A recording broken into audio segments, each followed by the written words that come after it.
Yeah, it's intimate. Intimate tonight. It's great. Yeah. All right. So I guess a couple of announcements. I was supposed to try to remember now what I was supposed to announce from Debbie earlier. You remember what she said, Trish? About maybe it'll come to me in a little bit. Help at the end of the night. Oh yeah, that's right. If any even just one person when we're done can just help put some chairs back up and help put the books away in the bag, that's be grateful for that, just so we get out a little bit more quickly. So we appreciate any help you can give for that. And so everyone's been here before. I don't see any new faces tonight, so you all know who I am and everything. So tonight we're gonna talk about weight management and calorie density. So I have this PowerPoint is part of, I've done it in two different sections, the weight management section, and then food addiction and behavior change is a whole nother topic. But I kind of had some of that because we only have the 12 different classes. So when Charlie and I used to do like 30, 40, 50 different topics throughout the year, because we used to do a whole like year-long cycle when we were doing them online only, and so we had lots of really specific topics people really liked and stuff. So we kind of have in a more macro setup with just 12 different ones, and kind of food addiction and behavior change. Some of that kind of folds into what Pam Burrell, when she was here, the psychologist who talked about sleep and stress and mental health and some of those things, that kind of folds into that. But maybe someday if you guys stick around with us long enough, we can do that one. And actually, if you go back into the class archives, you can actually find the talk on the class archives where I do talk about the food addiction and behavior change specifically. So you can always dig into that on the livelifestylemedicine.com website. So before I get started, any questions, comments, anything anyone wants to share about anything going on in their life? Oh, yes. Lots of apples. They're windfalls, but they're still good. You wash them off and you can make, oh gosh, make such much better applesauce, and you don't have to put all the junk in it. You just do your applesauce and it's done. And plus I get to eat too once you get it washed off. What do you mean? Oh, I'm Nancy. What kind of apples? Who knows? They bought the property when I moved in, so. But some varieties, I think we have, oh gosh, there's 40 some fruit trees altogether. And so there's one, because I haven't been paying that much attention. I should take notes. But anyway, this one variety, and it looks like there's two of them in the orchard, and they are keeping like crazy. I just can't believe how still. Some of them don't keep, they get all yucky inside and so on. But these are just. I'm kind of flabbergasted myself. No, I just wanted to ask you if you find these apples appealing. Appealing? Appealing. But Skin is a little tougher. Some apples, and it's kind of a dark red, so it makes kind of a yeast applesauce. So get a hold of Nancy after class, and you can get some apples. She comes to the walks a lot, and will throughout the year in the summer and give out plums and all kinds of, or those really good Japanese plums, or what were those? Yeah, it was really good. So so she's always a good supplier of produce. Yeah. Yes, they're in the trunk of my car.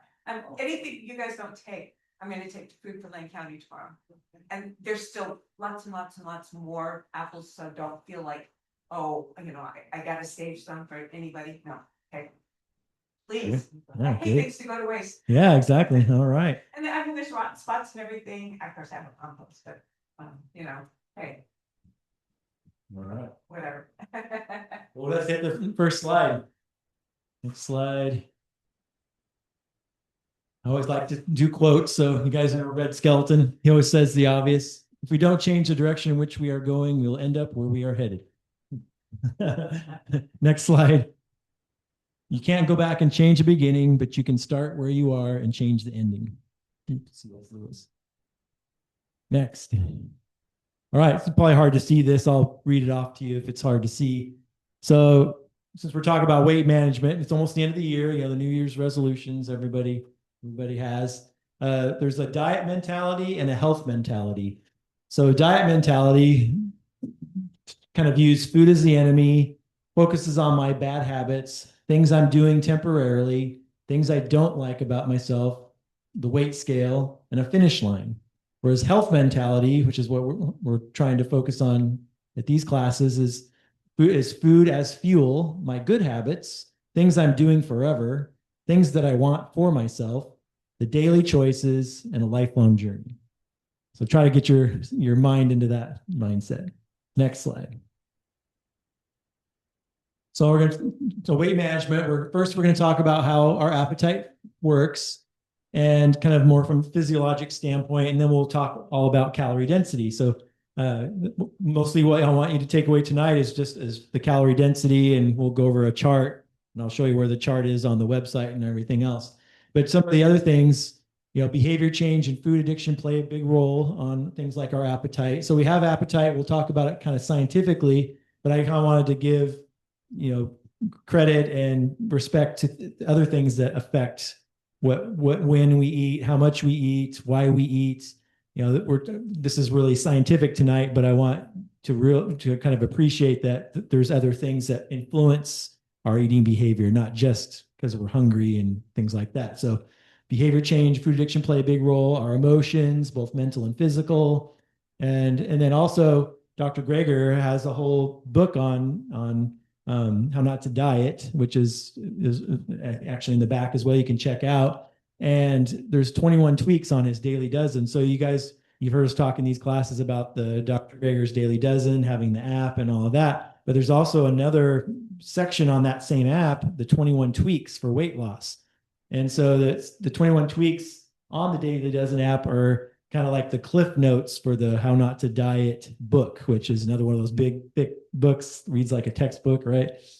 So I recommend you check out those 21 tweaks, because calorie density is just one of those 21 tweaks that we're going to talk about tonight. So when it comes to weight loss, again, maybe I'll do the behavior change, food addiction part of it at some point. You can find it in the class archives to watch it whenever you want. But also check out the 21 tweaks for weight loss and the How Not to Diet with Dr. Greger. So first, we're going to talk about how our appetite works initially. So we have different receptors in our stomach. So we basically, if you think about, okay, so when we eat, food goes down, it fills up space, right? So we have space in our stomach that stretches our stomach, and the stomach, as it gets stretched, it sends messages to our brain telling us we're full. And there's different chemicals, like CCK is one of them, with cholecystokinin is what that stands for, leptin, ghrelin. So these are hormones that are activated when the stomach gets stretched out because it's being filled with volume, with food. And it sends a message up to our brain using those hormones telling us we're full. And so if you think about that one particular mechanism, that wouldn't quite be enough, would it? Because if you think about it, what if you just drank water, just filled your stomach full of water? That would stretch out the stomach, right? That has weight. Gives stretch to the stomach. So that'll send the same signals to your brain that you're full. But that wouldn't work very well, would it? Because if there's no calories, right? So if we drank a stomach full of water and didn't feel hungry for 6 to 8 hours, we would die because we would never get enough calories. And so we have to have another mechanism to kind of protect us from this. And there is another mechanism. There's different names for it. There's a calorie density receptor, nutrient density receptor. So it's a receptor that can detect how rich the food is, how high in calories or low in calories it is.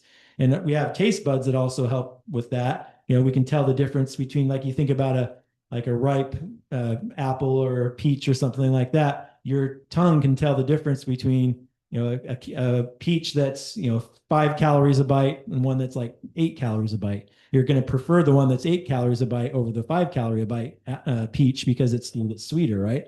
And so that's another example of that working on the taste buds in our brain. But also the density receptors, richness receptors, are there to protect us, to make sure that we're getting enough calories, that it's like, hey, this is rewarding us for getting extra calories per bite. And so kind of goes back to like the pleasure trap and stuff, where you kind of actually, and I talk about that in the food addiction portion, but I want to do a little visual experiment to kind of show you the richness receptor in action. So everyone hold up their fists like this, right and left fists. I have a microphone, so I can only do one. And so pretend that the left fist is kale and the right fist is cheesecake. Okay. So they're both the same mass, taking up the same amount of space, and you eat them, right? And so which one is going to make you feel full faster, the kale or the cheesecake? Cheesecake, right? Yeah, because remember, they're the same size. So same size. They take up the same, you can put your hands down, take up the same amount of space in your stomach. So the stretch receptors will be the same, but the richness receptors will be way different, right? So how, if you eat the kale, yeah, you might feel somewhat satisfied for an hour or two or whatever, but there's only 70 calories in a pound of kale, for example, and you're not going to feel full very long. But we've all eaten the cheesecake, right? You eat that and you're just like, that's really rich, right? You feel full. It's like, ugh. And so that's the density receptor. That's completely the density receptor, because it's taking up the same space as the kale, but you're going to feel full really quickly eating that because of so many calories in that fist size of cheesecake. So those are the two kind of mechanisms of how we feel full, feel satisfied, getting enough volume in our stomach, and also enough calories in our stomach to activate those different receptors. Go ahead and go to the next slide. Okay. So I'm going to talk to you, before we get to the chart, I'm going to talk to you about what is calorie density, and then we'll get to the graph.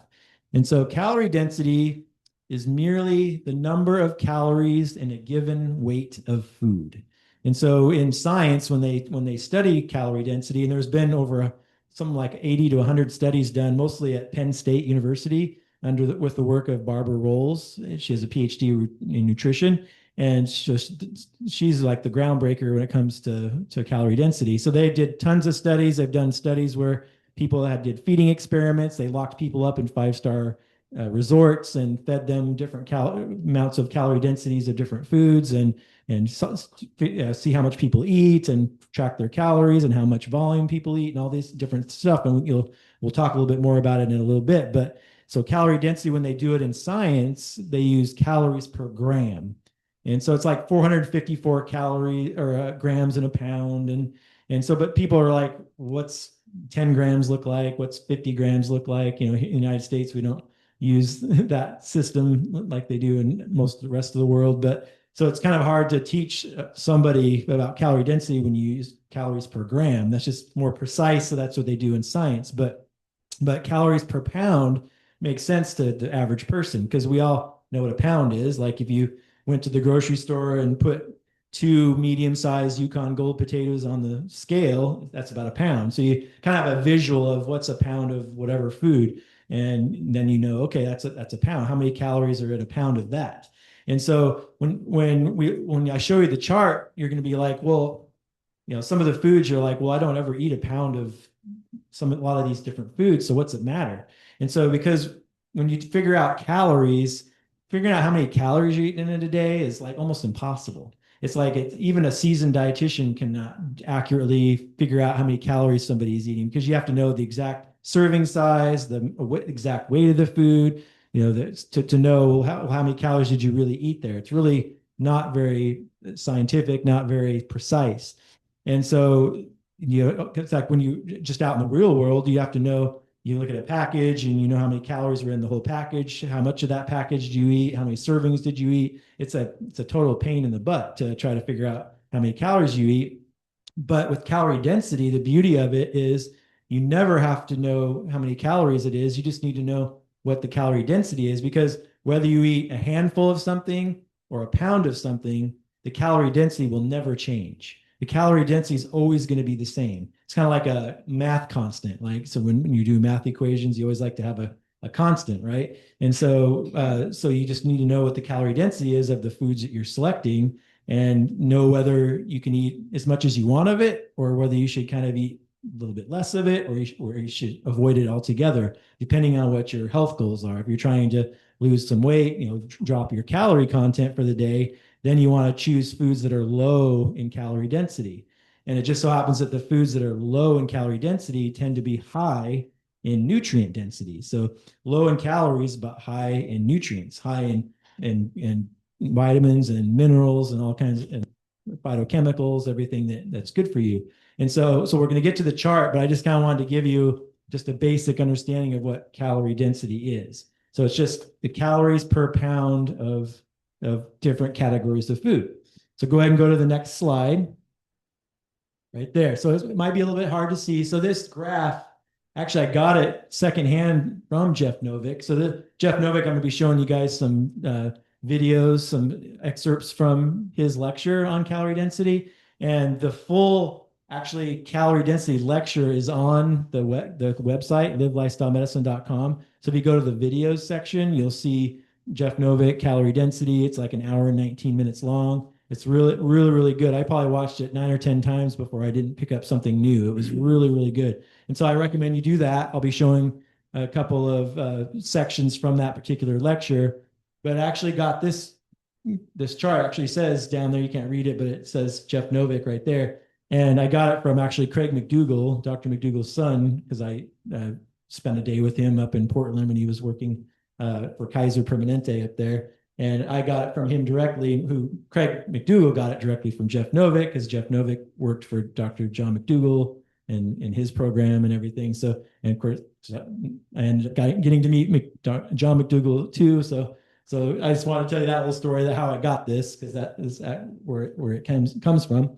And so it's a little bit hard to read, so I'll go over this. But again, and also you can get this on the website. So if you go to the resources section on the livelifestylemedicine.com website, and then click on handouts from class.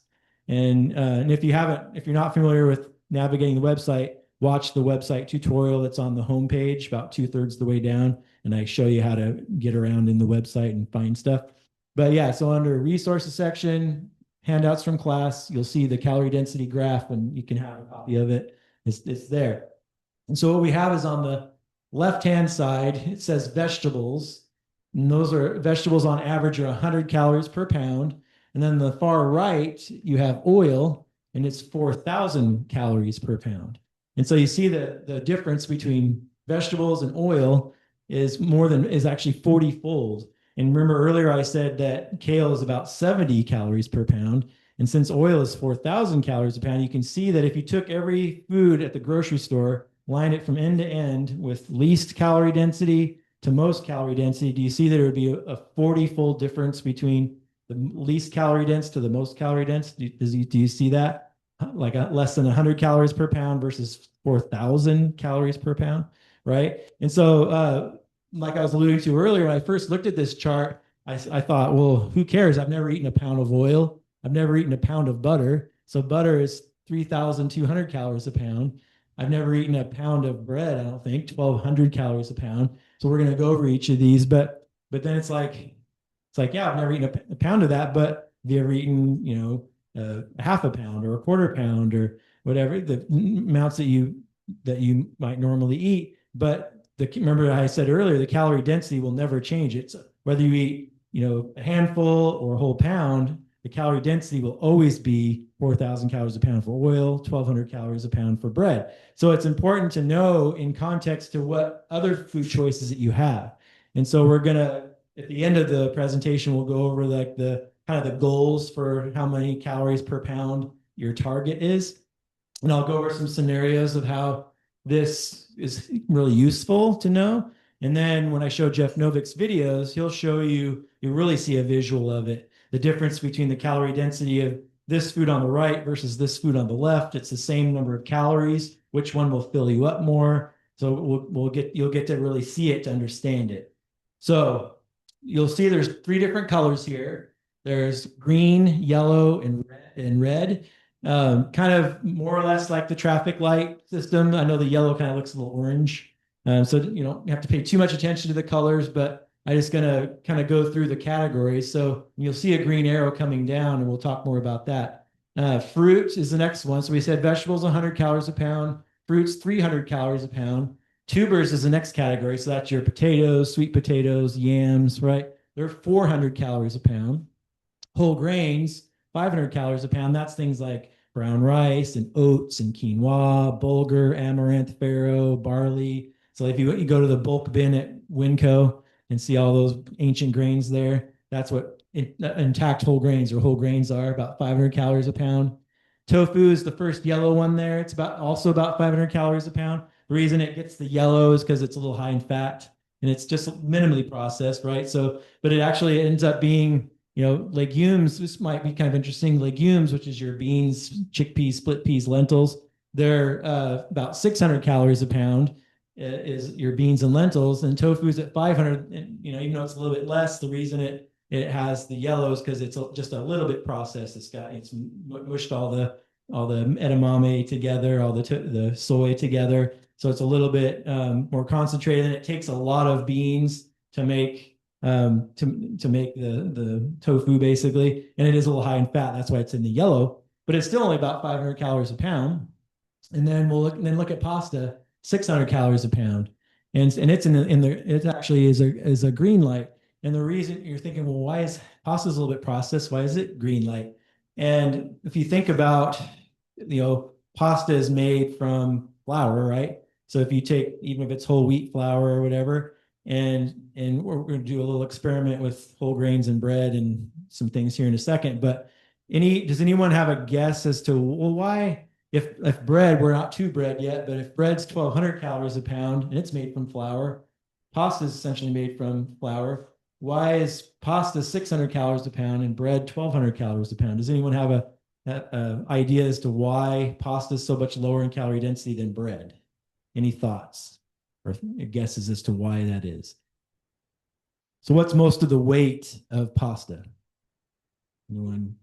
Cooked pasta, water. Yeah, so water, right? And so it absorbs a lot of water. So because of that, it's much lower in calorie density, whereas bread is baked and it's dry, right? So water's been baked out of it essentially, right? And so that's why it's so much lower. And then avocado, next is avocado. That's in the yellow light. That's 700 calories a pound. And then we'll stop there for a second. So pretty much already where we're at right now, everything that we've taught you to eat in this class, fruits, vegetables, starchy vegetables, beans, intact whole grains, everything that we've talked about so far I've already mentioned, is all 600 calories a pound or less. And so I'll come back to that in a minute, but I want to kind of continue, and then I'll give you some examples and give you some kind of utility, some examples of things that'll be useful for you. Now we're into the meats here. Poultry, so your chicken and turkey and stuff, 700 calories a pound. Eggs, 700 calories a pound. Fish, 700 calories a pound. Beef is about 1,000 calories a pound. A steak at a restaurant is usually about 1,200 calories a pound. And so if you go back and say, hey, well, poultry, eggs, and fish are only about 700 calories a pound, why are they red light? Well, it has more to do with the health benefits or lack of health benefits. There's no fiber, there's saturated fat, there's cholesterol, there's more environmental pollutants. So it's a cancer promoting, the IGF-1, all this stuff we talk about, protein, things like that, the animal protein. So that's why it gets the red light. But if you think about, it's not that high in calorie density. So if you went back in a time machine before we got to most of the foods that are on the right hand side, which we haven't got to yet, go back in a time machine 150, 200 years, there was very rarely any overweight people because there wasn't the really processed food yet. So none of the foods that are on the right hand side really existed much or were consumed very often. People just ate fruits, vegetables, beans, whole grains, some animal products, some fish, some eggs, some beef, some poultry. And so those foods are all fairly low in calorie density, only about 700. And then now we're getting into the more processed foods. So tortillas, 1,000 calories a pound. Ice cream is 1,000 calories a pound. It gets red light because of all the fat and everything, as well as the sugar and everything. And then we're into the bread, which you talked about, 1,200 calories a pound. Dried fruit, 1,200 calories a pound. So now here's another experiment or another question. So if fruit's only 300 calories a pound Why is dried fruit 1,200 calories a pound? What's missing from the dried fruit? The water. You took the water out, right? So yeah, there's nothing wrong with dried fruit. It's really healthy for you. It's still got all the fiber, all the vitamins, the minerals. But if you're trying to lose weight, it would be easy to overeat on dried fruit. But like you could easily sit and watch a movie and eat 5 dried apples pretty easily, right? But could you sit and eat 5 apples? You just be like, couldn't do it, right? And so and the only difference is the water was removed, right? And so so we're there with the dried fruit. Cheese now 1,700 calories a pound. Straight sugar is 1,700 calories a pound. Well, why is straight sugar only a yellow light food? Because it's just, because it's obviously empty calories. It's horrible for you, but it's inflammatory, everything else. But because it's in isolation and people only tend to sprinkle it on something or whatever, if you're just doing it that way. Whereas something like ice cream is red light, even though it's 1,000 calories a pound, because there is some water in it, is why it's lower than sugar. But then, there's fat and everything else to go with it. So that's why it's red light versus yellow light. Doesn't mean you should eat straight sugar, but yeah, if you're putting a little bit on your oatmeal or a little bit in a recipe, it's not a ton of added sugar. That's why it kind of gets the yellow light. So Yeah. Yeah. I'm trying to see, maybe you said this and I missed it. The Yeah. difference between why something is red and why something is yellow. Is it the fat content? It's just the overall health. So the difference in the colors, green, yellow, and red, has to do with, green means eat as much as you want. Yellow means moderation. Red means try to avoid it. And not just on calorie density, it's actually also on the other health aspects of it. So great question. And then cookies are 2,000 calories a pound. In fact, Oreo cookies, they've tested Oreo cookies are 2,400 calories per pound. And so, and Oreo cookies are vegan, right? So, but 2,400 calories in a pound of Oreo cookies. And so I want to do a little bit, now that we got to cookies, I want to kind of give you this little example. So if you took an intact whole grain, so how do we make cookies and all this kind of stuff? Okay, so we take an intact wheat berry, right? And people eat wheat berries. That's an intact whole grain. So you take a wheat berry and you mill it down into flour, right?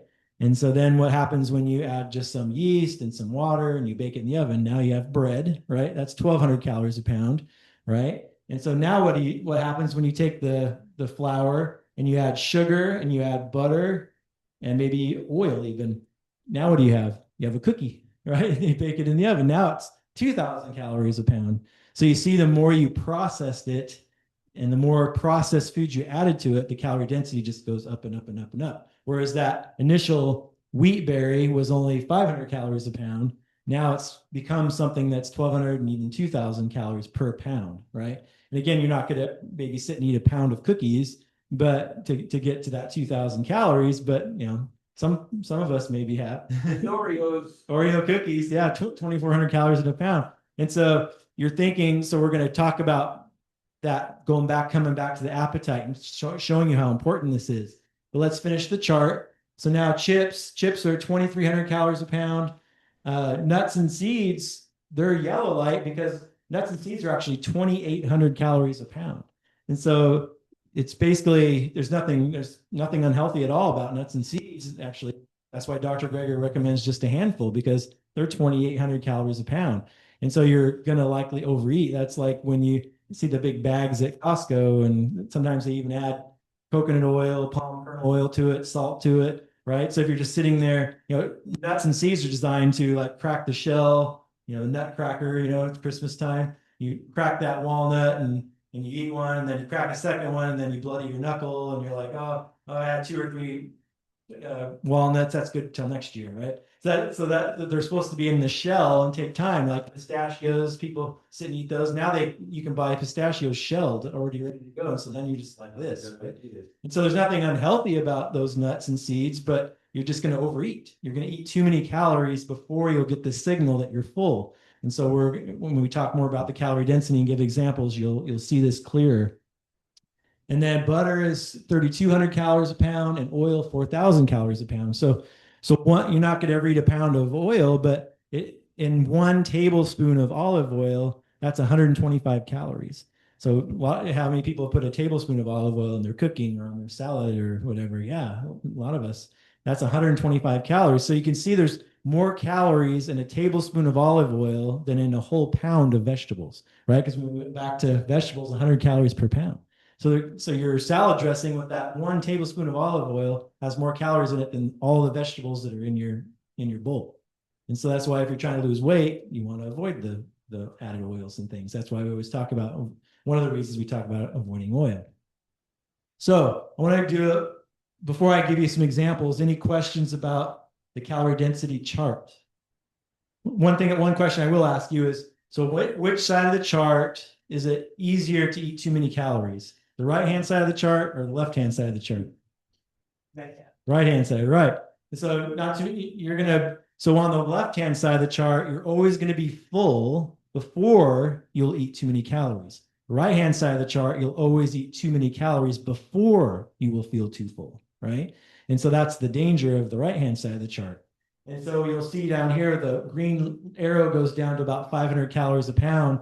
And I'll come back to that when we go over what are called calorie density breakouts, which is like the results of the studies they did on calorie density, where was the sweet spot on these different groups of people, depending on how much physical activity they got and on these feeding experiments to see, you can think in your mind what your activity level is, where your calorie density goal should be.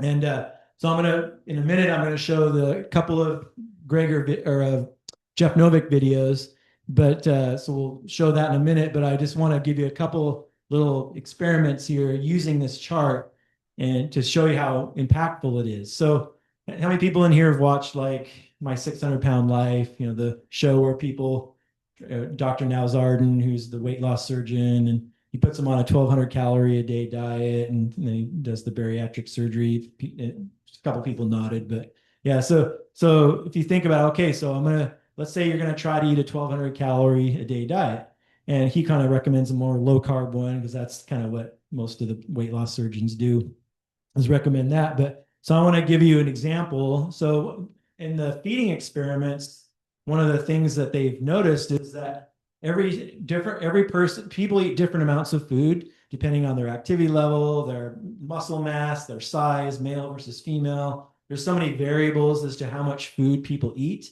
But what they did notice in all these hundreds and hundreds of people that they've studied with these feeding experiments is people tend to eat the same amount of food from day to day. So you take any individual person, all of you guys sitting here, you probably eat about the same amount of food per day, whether it's 1 pound per meal, 3 pounds of food a day, or maybe a little more. So everyone tends to eat between 3 and 5 pounds of food a day is pretty typical. That's kind of an average. And so I'll kind of go with 3 pounds because it's easier to kind of do the math than to do an example using 3 pounds. So if you think about, okay, I'm eating 3 meals a day, about a pound of food per meal, because it ends up that about a pound of food in the stomach is enough to kind of stretch out the stretch receptors. And as long as the density receptors are happy, you'll be full and satisfied, satiated. So we all know the word satiety, satiety, right? So that's the feeling of being full and satisfied, right? Satiety. And so about a pound of food per meal, 3 meals a day, is usually enough volume of food to make you feel full and satisfied, satiated. And so now if you think about, okay, so depending on the calorie density of the foods I choose to eat that 3 pounds of food, you're going to see the impact on your calories. Okay, so this is where this really gets fun and really gets useful. So, okay, I'm going to eat 1,200 calories a day because I want to lose weight. And so this is what I'm going to do, which I told you it's really difficult to figure out how many calories you eat, but let's say you're going to use calorie density. And so when they look at the different styles of eating, the typical standard American diet, which is, some foods in the green line on the left, but mostly in the middle and to the right is the typical standard American diet. And when they evaluated the standard American diet, it averages about 1,500 calories per pound. So that's about what the average standard American diet. So the meat sweet diet, lots of meat, cheese, some, fair amount of processed foods, some fruits and vegetables. Just kind of think of the typical standard American diet, somewhere around 1,500 calories a pound. And so to make our stretch receptors happy, we got to give it that pound of food, let's say, right? Because we got to get that stretch on our stomach and enough calories. So with the standard American diet, no problem, you're going to get plenty of calories. but are you going to get the stretch? Well, let's figure this out. So if you're going to get the stretch, you need a pound of food. So if you're eating 1,500 calories per pound, eating the standard American diet, and you're eating 3 pounds of food, how many calories is that in a day? What's 1,500 times 3? 4,500 calories. Wow, that's a lot, right? No wonder the typical American's overweight and obese, over 2/3, 70+%. Because if you're going to be full and satisfied, you're going to have to eat 4,500 calories. But what happens if you only eat 1,200 calories? Let's just say you are going to I'm going to totally figure out as close as I can get to how many calories to get to that 1,200 calories. So if you're eating 1,500 calories a pound, but you're only eating 1,200 calories, how much weight of food are you going to get in a day? Anyone can figure that out? Less than a pound, right? So if you're eating 1,500 calories per pound, but you're only eating 1,200 calories, you're only eating like 3/4 of a pound of food. Is that person going to be very happy? Is that going to stretch your stomach 3 times a day and make you feel full and satisfied? No, you're going to be starving all the time, which is what people tend to do when they're trying to lose weight in this country. They're crash diets and I'm just going to portion control and eat less, exercise more. You're going to be starving. You're going to be fighting that appetite, that natural drive to eat all the time, constantly. And so, but what if you're deciding, okay, I'm going to eat 1,200 calories, but I'm going to eat a whole food plant-based diet and try to get 1,200 calories. Well, if you're eating, maybe half your plate is fruits and vegetables, starchy vegetables, some intact whole grains, some beans and legumes, you're anywhere between 100 and 600 calories a pound. If you kind of average those together, a typical standard American or standard whole food plant-based diet, if you're doing it with minimal to any processed foods, just whole plant foods like we've been teaching, and Charlie showing all his pictures of all his meals at home you guys have seen, that's about somewhere between around 400 calories a pound for all of that food together. So now if you're eating 400 calories per pound and you're eating 3 pounds of food, how many calories is that? 1,200. There you go. So the person both of those examples, both of those people ate 1,200 calories, but one person got to eat 3 pounds of food, eating a whole food plant-based diet. The other person eating the standard American diet only got to eat 3/4 of a pound of food. So which is more sustainable? Plus, which is going to be more full of fiber and vitamins, minerals, enough protein, enough of the right kinds of fats, everything you need to be healthy.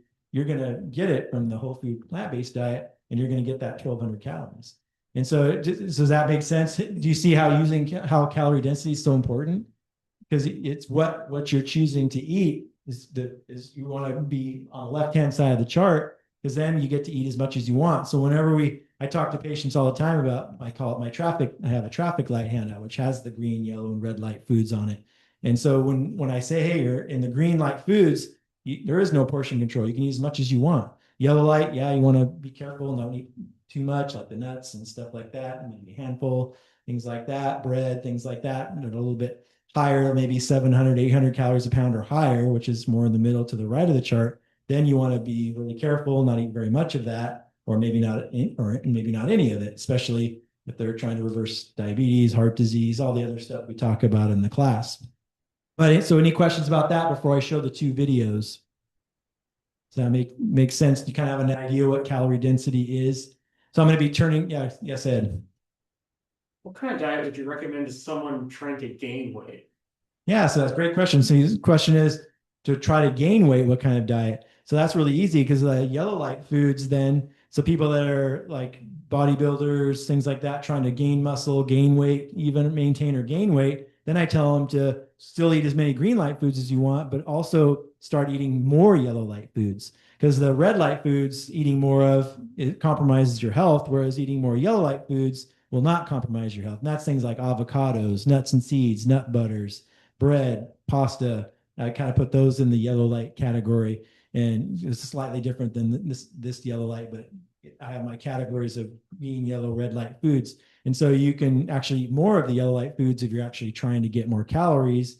You're like for me, when I was doing my long distance riding 100 miles in a day on my bike, I couldn't ride 100 miles on my bike just eating salads and bananas and things like that. I ate that, but I had to have like peanut butter and jelly sandwiches. I have a loaf of bread in my bag, and I'd we'd stop at a grocery store, I'd get hummus and avocados and cucumbers and tomatoes and make big sandwiches. And I'd have a whole big bag full of nuts and seeds, and I'd be eating that like crazy because I'm riding all day long. I'm burning, 4,000 or 5,000 calories on my bike during the day. I couldn't get to 4,000 or 5,000 calories eating just salads and non-starchy vegetables and things like that. Things that are 400-500 calories a pound or less, I wouldn't have time. I'd think about trying to get 4,000 calories in, eating 100 calories a pound. That's 40 pounds of food. I'm never going to be able to eat 40 pounds of food in a day, right? My jaw wouldn't take it. And so, yeah. Do the poly and mono unsaturated fats not contribute to diabetes risk? So any of the fat does contribute to diabetes risk. So whether it's saturated fat, polyunsaturated, monounsaturated. So olive oil, for example, is a monounsaturated fat. So it's always going to be 4,000 calories a pound, no matter what kind of oil it is or whatever it is. It's going to be because fat is the most calorie dense. So it's actually 9 calories per gram for fat. Protein and carbohydrates are only 4 calories per gram. So fat's the biggest contributor. So you can see foods with lots of fat tend to have a lot more calories because there's a lot more calories in fat than in carbohydrate and protein, those are the 3 macronutrients we get all of our calories from. So yeah. Protein. Mm-hmm. I'm just kind of curious about, I know I read Campbell's book on the China study, and I know that if you look at the US dietary guidelines, their amount of protein that they say you need is way higher than what is recommended in the China study, for example. So where does that figure that the US government puts out for the amount of protein, where does that come from? Yeah. So the question is about the protein guidelines. That I could probably do a whole hour talk just on protein and where the guidelines came from. So they're trying to, the recommended dietary allowance for protein is trying to make sure it gets 97+% of everybody enough protein. And so if you actually look at how much we actually need, what I always go back to is the time in our life we need the most protein is when we're the first 6 months of life, right? When we're doubling in weight. And what's the perfect food for a human baby, the first 6 months of life? No question, totally designed for us over millions of years. What is it? Breast milk, right? So what percent of calories in human breast milk is protein? Anyone know? What's the percent of calories? It's 6%.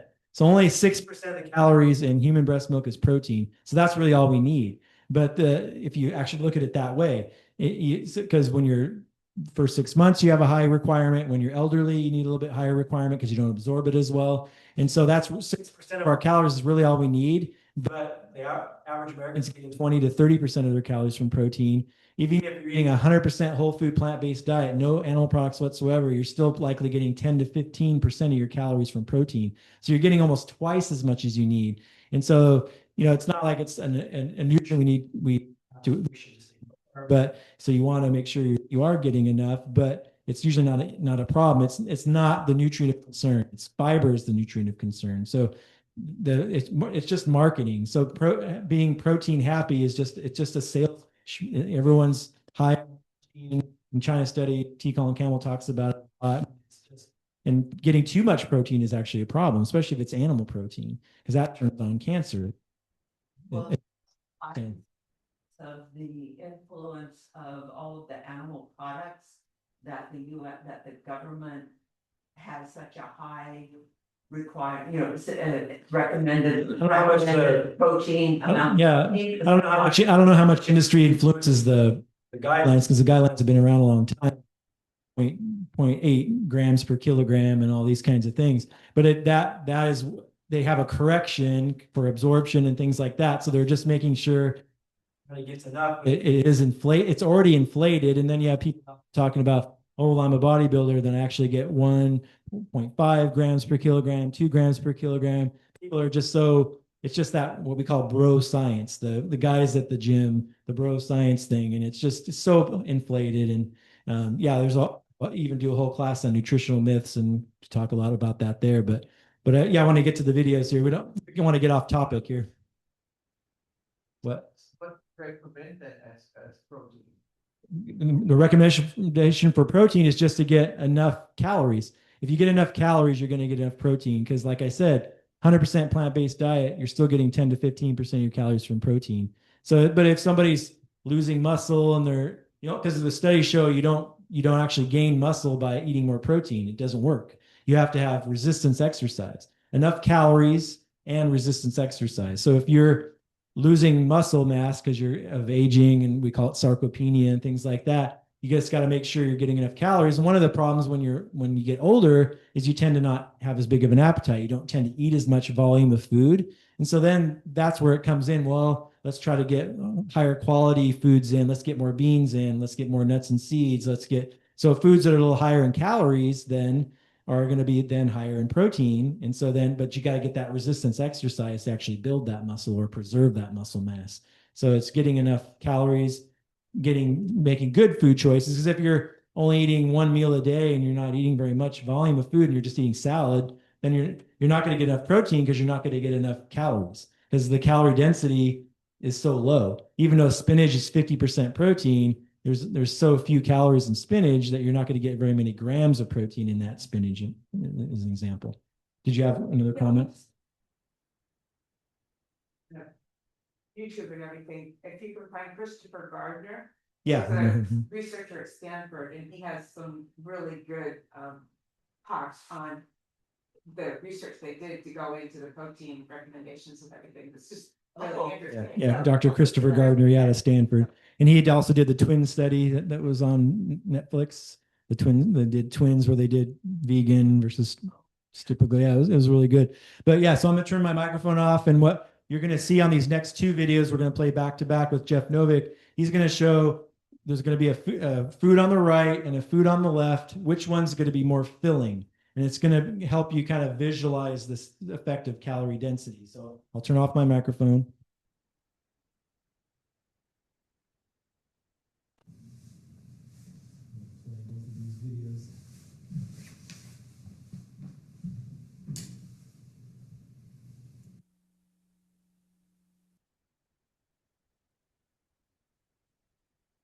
Foods equal calories. All you got to do is see which one is more filling.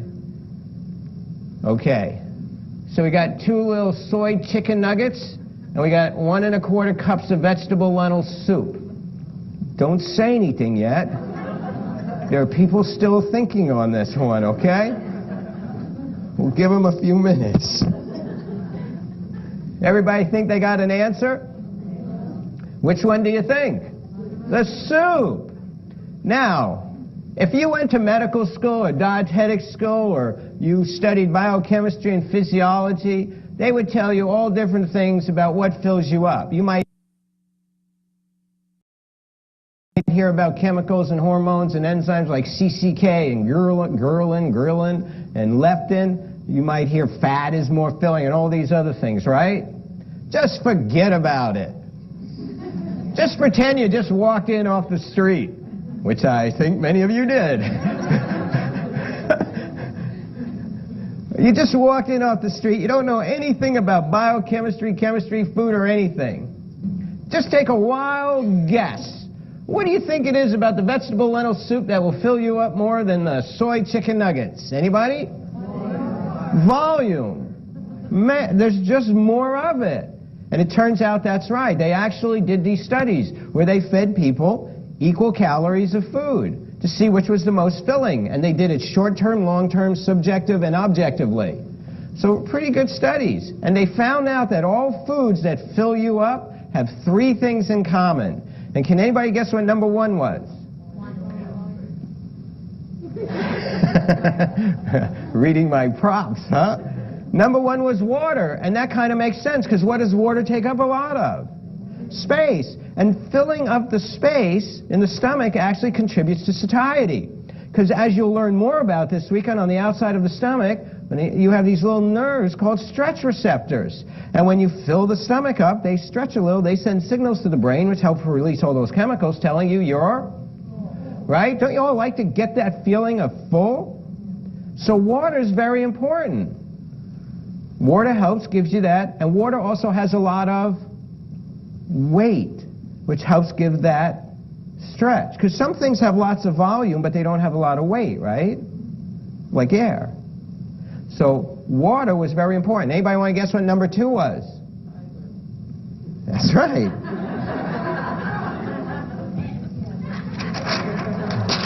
Fiber.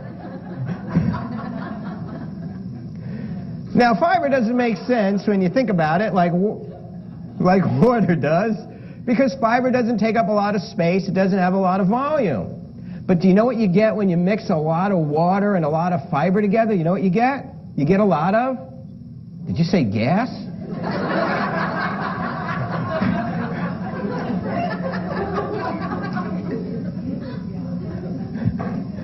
That's true.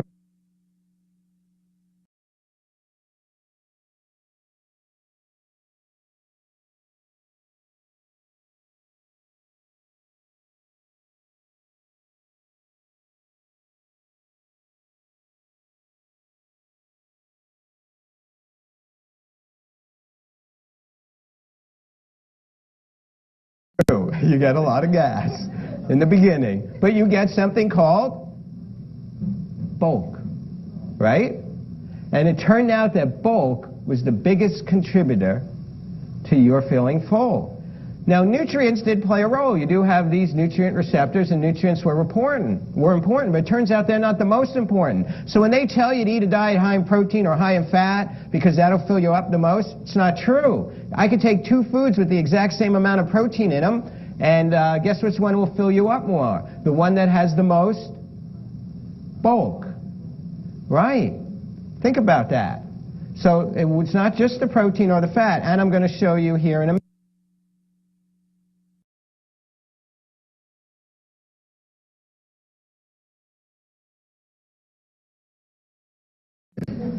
Okay, you ready? Okay, we have a cup of cashews, and we have 6 small baked potatoes. Do not say anything yet. So, with salsa. That's correct. Somebody, yeah, with salsa. We'll leave it at that. Okay, which one do you think will fill you up more?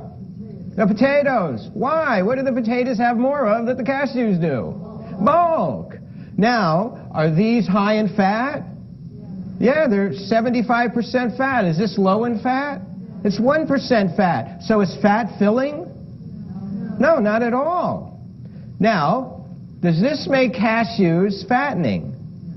No, not necessarily. What if you ate just 1 or 2 cashews? That's not right. You're right.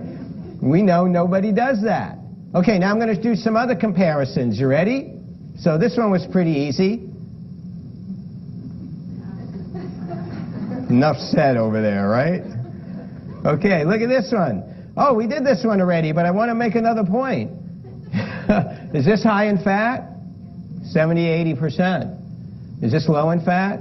Under 10. So is fat what filled you up?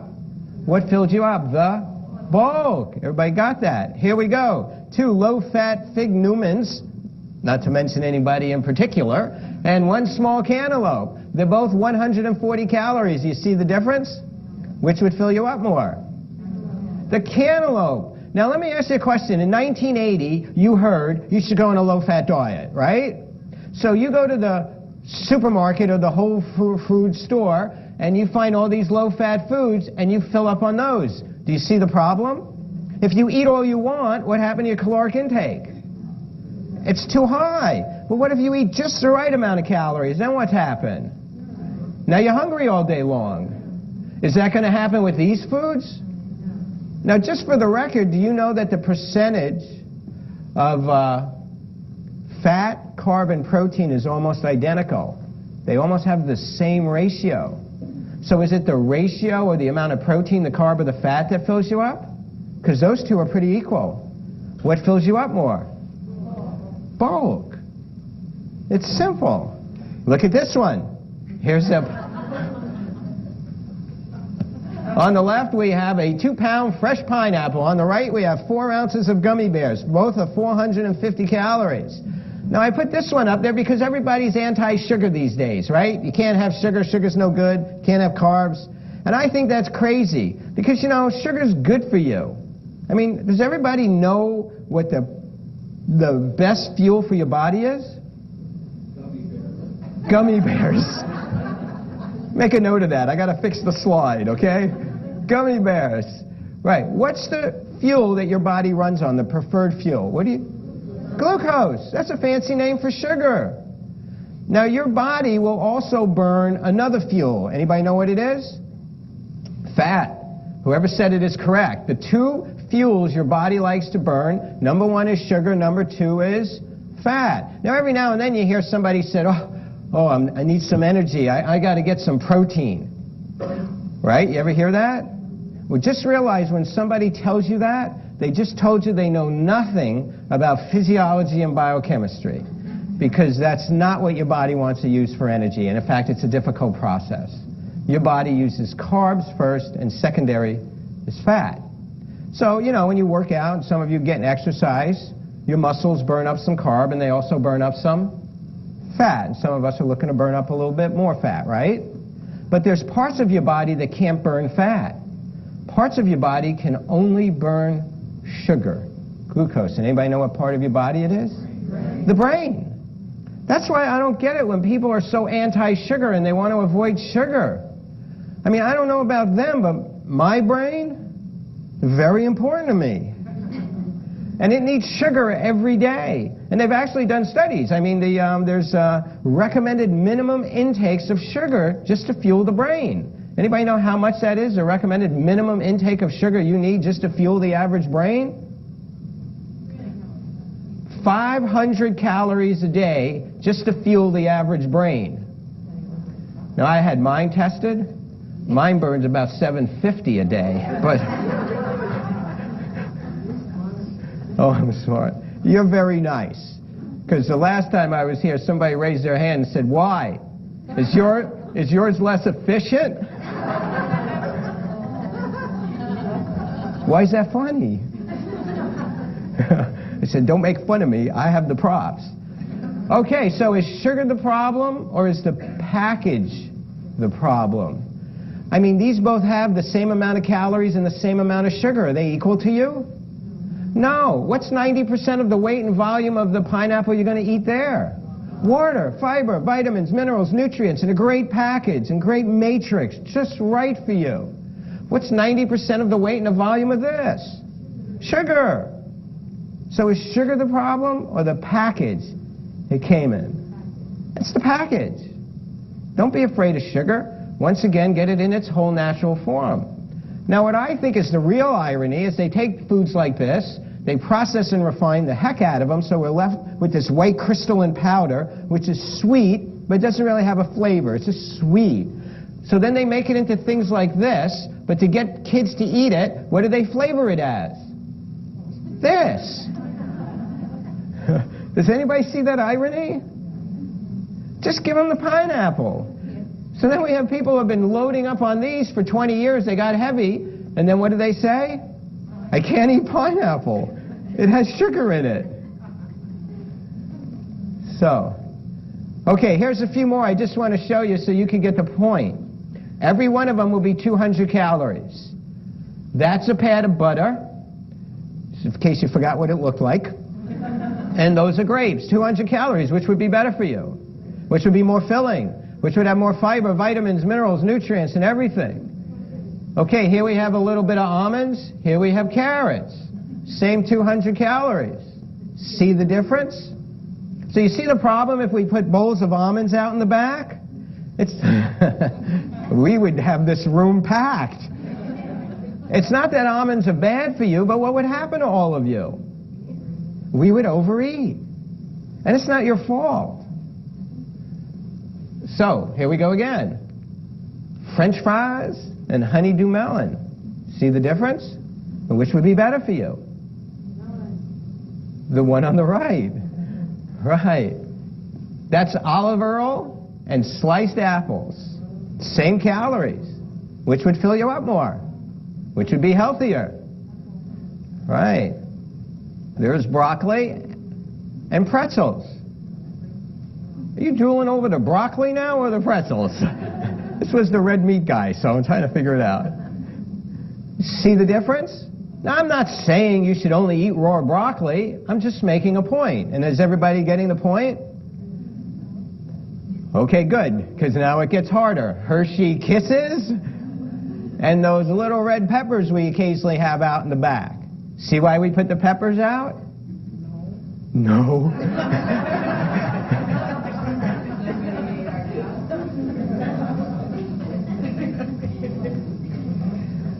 Okay. Potato chips and celery.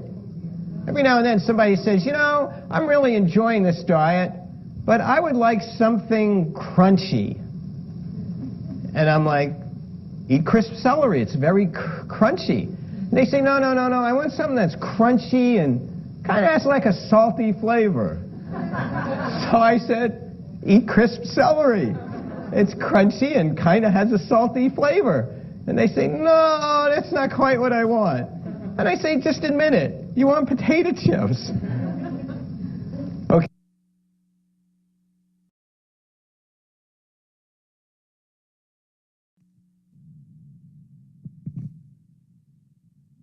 Am I back? There we go. Now I'm back. Okay. All right. So pretty good. Go ahead and turn the lights on. Is that helpful to see the visualization of the same amount of calories? Which one has more bulk? It's all bulk, right? So the calorie density was so much lower on the foods on the right versus the foods on the left.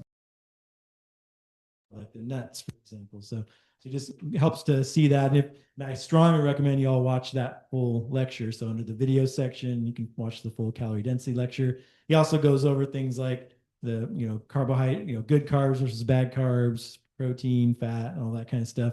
So there's a lot of other stuff in that video. So I'd recommend watching that and many more examples of that. So what I have up here, this is the calorie density breakouts. And so this was the results of the studies that they did, the feeding experiments where they paid people to lock them up in a 5-star resort, feed them all their food so that it was all controlled. So, and everyone in the experiments got to eat as much as they want. So these were ad libitum experiments, which ad libitum is basically eat without restriction. You eat till you're comfortably full in Latin. And so eat till you're full, don't overstuff yourself, don't go hungry, eat as much till you're comfortably full. And so what they showed were eating only foods that are 400 calories per pound or less. Everyone lost weight, even without any exercise, completely sedentary. So obviously that's one of the pillars of lifestyle medicine. We want everyone to move, physical activity and all that. But if say, I've had patients, and this is where example I always give is I remember having a patient that was in a wheelchair and, could do a little arm weights and stuff like that, but completely sedentary in a wheelchair, disabled. And she got her on a plant-based diet and she lost tons of weight, like 40, 50 pounds. And it's like, I've never done that before. How could I do that without being able to exercise? It's like, well, because she kept her calorie density down. So 400 calories per pound or less, lose weight even without exercise. So you think about that's the average. So you're eating some fruit, some vegetables, and then maybe a little bit higher than 400. You're eating, potatoes, sweet potatoes, maybe even tiny handful of nuts and some potatoes and sweet potatoes, yams, things like that. They're a little higher, 500 to 600 calories a pound, but the average overall is about 400 calories a pound. Even without exercise, they all lost weight in these experiments. Between 400 and 800 calories per pound, they all lost weight as long as they exercised the minimum 30 to 60 minutes per day. So if we're getting our 150 minutes a week, 30 minutes a day of even just moderate, walking 5 days a week, then the study showed you could eat 400 to 800 calories per pound and still lose weight. And so see what that allows you to do with getting up closer to 700, 800 calories a pound with the exercise is then you can have maybe a little bit of bread. You could have, some, maybe even a little bit more than a handful of nuts and seeds. You can have, a sauce that's made from cashews or, you can eat an avocado, you can kind of have some of the foods that are a little higher in calorie density on that chart and still average, 700 to 800 if you're 400 to 800 if you're exercising 30 to 60 minutes a day. And again, these are was on hundreds of people over on these experiments. And then 800 to 1200 calories per pound, everyone gained weight except for the heavy exercisers. So these were people that were more than 60 minutes of exercise a day, running a treadmill for an hour to 2 hours, just heavy weightlifting, really heavy exercisers. Only they were the only ones that lost that didn't gain weight. So everyone else gained weight between 800 and 1200 calories.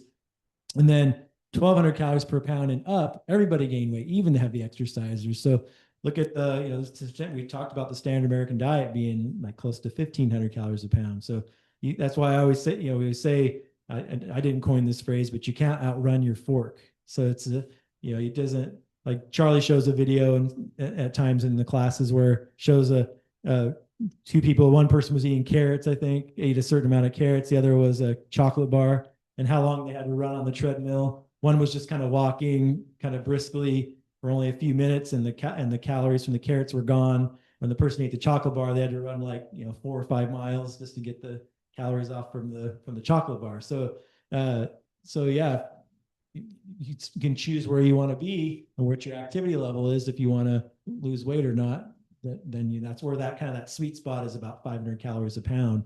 So you can see, looking at that chart, where you want to get most of your calories depending on your activity levels if you're trying to lose weight. So that was the summary of those. Go to the next slide. Those are the studies.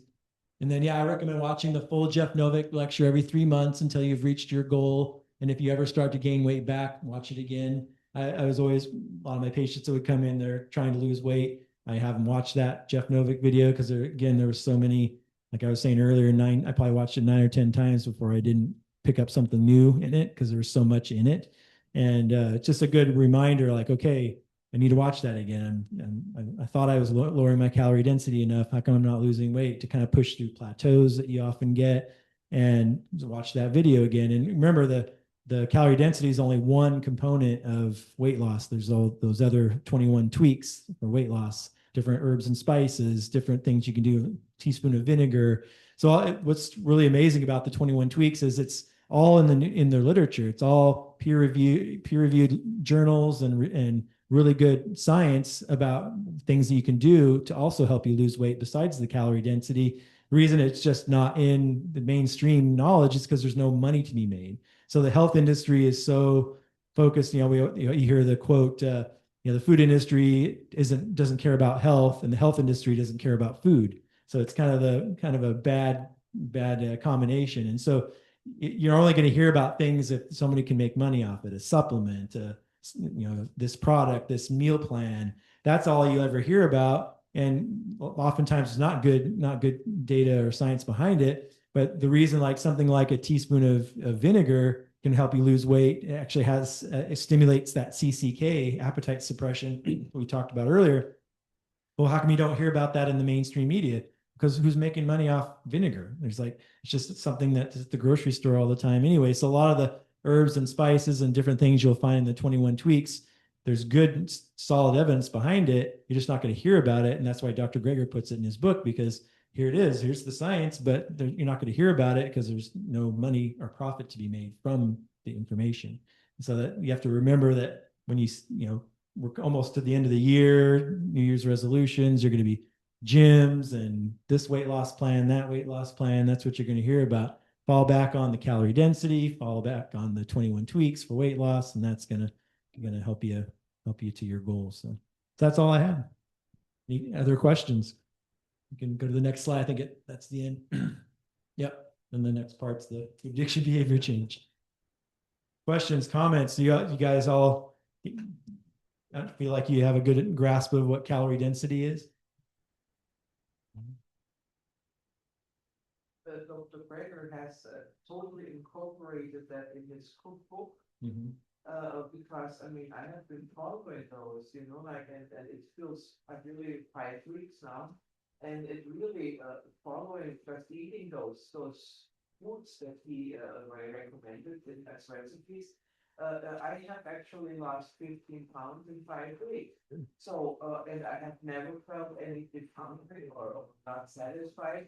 Before, I always had to struggle with it. Right. So feel very satiated. I know Charlie always says that too. When the first month he went plant-based, he never felt hungry for, because he was just eating lots of, you're eating so much. So it's that concept of eating more to weigh less, because you're eating larger volume of food that's lower in calorie density. And there's something to be said, like if you guys know who Joel Fuhrman is, he talks a lot about it in his Eat to Live book about, it's a nutritarian diet. So it's optimal nutrition. So because a lot of these nutrients that are in these healthy foods, not only is it the calorie density, but a lot of the phytonutrients and a lot of the nutrients in these whole plant foods are fat blockers. Like they help you to dissolve fat in your body, and they're really high in nutrients. And so if you're ultra nourished, because a lot of people are overfed, overcaloried, but undernourished. So people that are eating fast food in the standard American diet, they're eating too many calories, but they're eating very low in nutrients.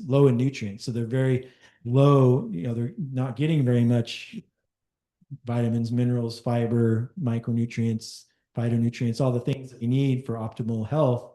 They're not getting them. They're just getting a lot of empty, ultra processed calories. So when you're eating this way, it's possible to eat too many calories eating plant-based diet. So if you're eating tons of those yellow light foods and things like that, but you're still going to be hyper nourished. You're still going to be you could be really healthy and getting really good nutrients, but you could still be eating too much fat, too many calories, and then wondering why you're not losing weight or whatever. So that can contribute too. Yeah. Other thoughts, questions? Yeah. Right.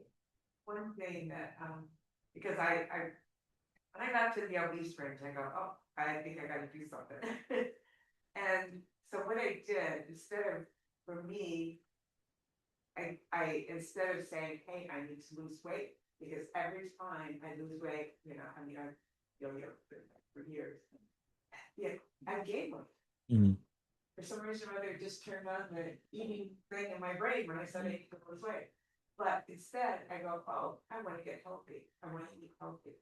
And when I switched my brain to eating healthy, then it took me, because I didn't go on a diet, it took me 10 years to lose 60 pounds. Yeah.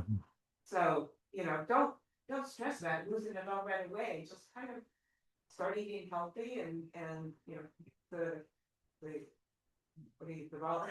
I know volumetrics diet. Yeah. I wasn't trying to. Yeah. But diet, Mhm. but Yeah. and I was kind of curious. I listened to her book Mhm. one time and I go, Yeah. oh my gosh, Yeah. that's what I did. Yeah, and her volumetrics is not any particular. It's not vegan, vegetarian. It's just this. So calorie density works for anybody. So it doesn't matter if they're on a plant-based diet or not. There could be on any type of diet. It doesn't matter. Calorie density, it's universal, because it's like you even saw some of the animal products only 700 calories a pound. So you could be healthy weight and still eat animal products. Just we don't recommend them there's other reasons not to, but when we're just talking about healthy weight, that's not part of it. It's not. But although it's interesting though, because like the Adventist health studies do show the only group of the Adventist health study, the only group that's normal weight is the complete vegans. Even the ones that eat meat once or twice a month were on average heavier than the people that didn't eat meat at all. So there does seem to be something about meat that promotes weight gain. And so we don't necessarily know what that is for sure. Whether, hormones, and then there's other things, after menopause, it's harder to lose weight. Guys tend to lose weight easier than females do. And then there's behavioral things, all the other stuff we talked about there that can contribute. There are a lot.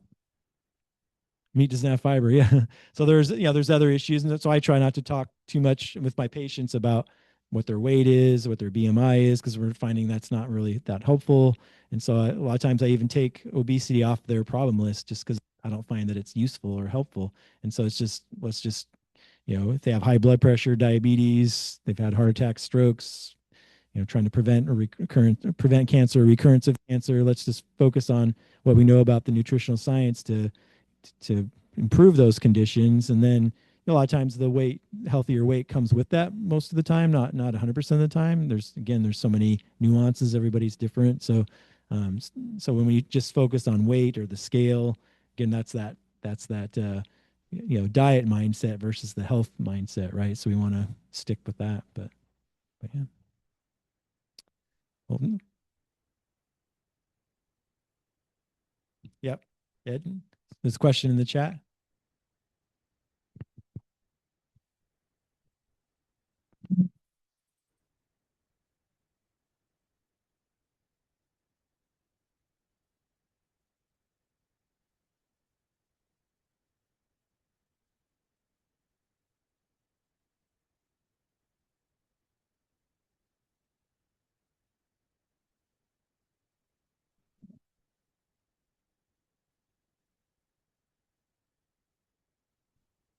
Carol, can you unmute?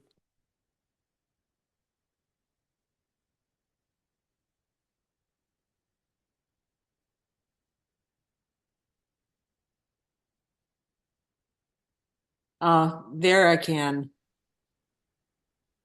Can you hear me now, Scott?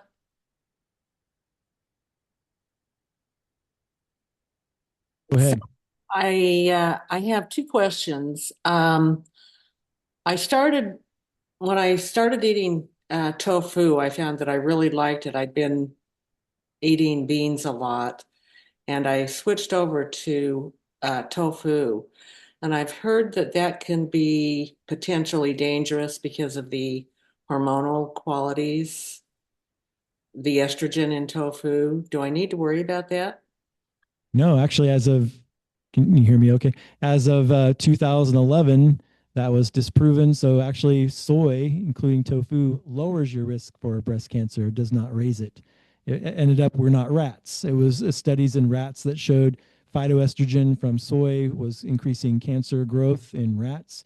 But it ends up humans have two receptors for soy, phytoestrogen, and rats only have one. So humans, we have basically the phytoestrogen stimulates estrogen in places where you want it, such as your bones, your blood vessels, but it actually blocks estrogen in places you don't want it, like in your breast tissue.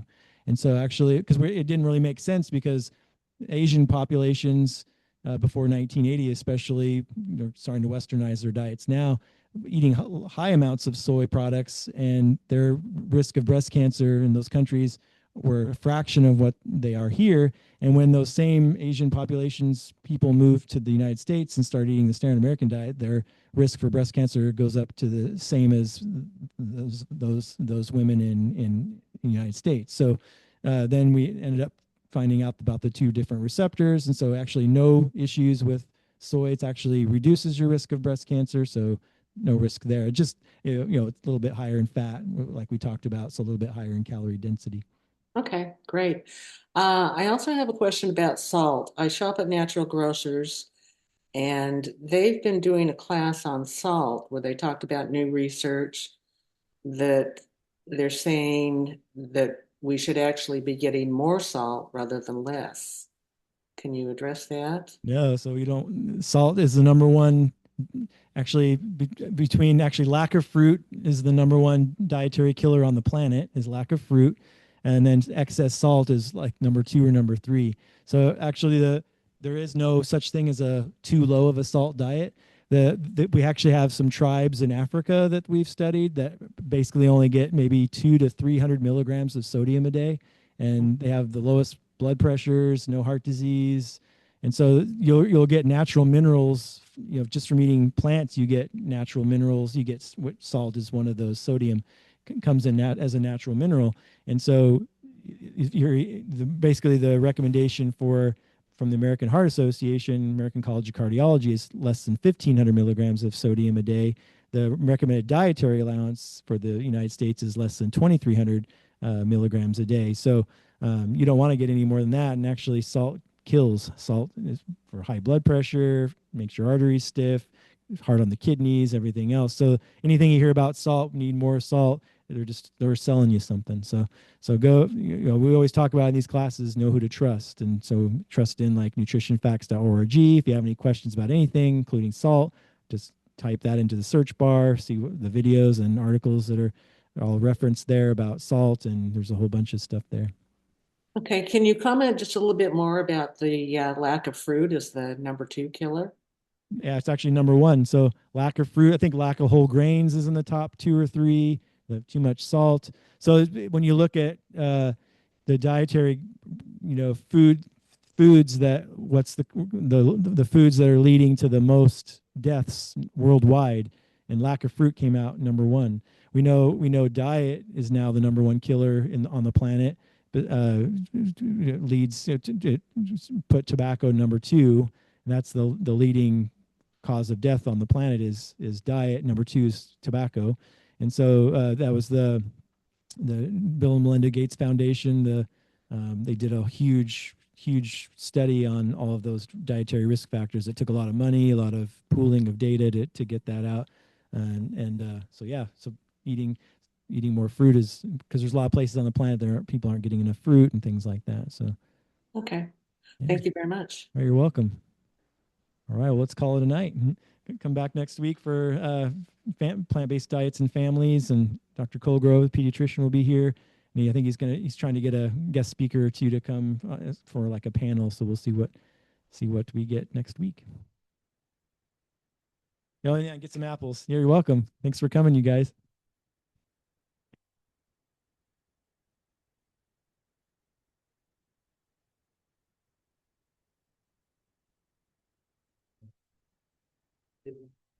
Put some chair, put away.